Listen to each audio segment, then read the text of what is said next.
Hi అన్న. చూసే వాళ్ళందరూ జై చరణ్ కామెంట్ చేసి సబ్స్క్రైబ్ చేసి చూడండి. జై చరణ్ కామెంట్ చేసి సబ్స్క్రైబ్ చేసి చూడండి. అన్న గేమ్ చేంజర్ నుంచి నానా హైరానా సాంగ్ ఎలా అనిపించింది మీకు? గేమ్ చేంజర్ నుంచి యాక్చువల్గా ఫస్ట్ 2 సాంగ్స్ చూసాను, అవి కూడా బాగున్నాయి అనమాట. సో ఈ సాంగ్ లో కొంచెం కొత్తదనం ఏదో వచ్చిందనమాట.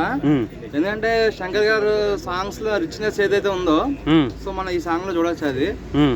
సో ఇప్పుడు మనం రోబోలో చూసుకుంటే అదొక స్టార్టింగ్ సాంగ్ ఒకటి ఉంటుంది అనమాట. సో అలాగే ఇది కూడా ఒక రిచ్నెస్ ఉంది సాంగ్ అనేది. సో రామ్ చరణ్ గారి లుక్స్ కానీ కీరా అర్జున్ లుక్స్ కానీ చాలా బాగున్నాయి అనమాట సాంగ్ లో. So compare to first 2 songs నాకు ఈ సాంగ్ అయితే బాగా నచ్చింది. ఆ లొకేషన్స్ ఎలా అనిపించాయి అన్న? లొకేషన్స్ అదే నేను చెప్తున్నాను కదా, శంకర్ గారి మూవీస్ లో ఒక సాంగ్ అనేది రిచ్ కనబడుతుంది, ఆ సాంగ్ ఈ సాంగ్. సో మనం ఈ టీజర్ లోనే ఇంత అలా ఉంది. వన్స్ ఒకసారి థియేటర్ లా చూస్తే కనుక ఇక సీట్లోంచి ఇక పేపర్లు దింపం మనం సొకాలు దింపేసుకుంటాం అనమాట. సో అంత లవ్లీగా అయితే ఉందన్నమాట సాంగ్.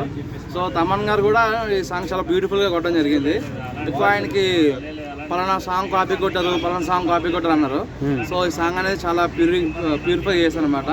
సో మీరు ఏదైనా సాంగ్ కంపేర్ చేసి చూడండి, సాంగ్ ఎక్కడ కూడా మీకు దొరకదు. సో ఆయన చాలా జెన్యున్ గా చాలా బాగుంటారు అనమాట.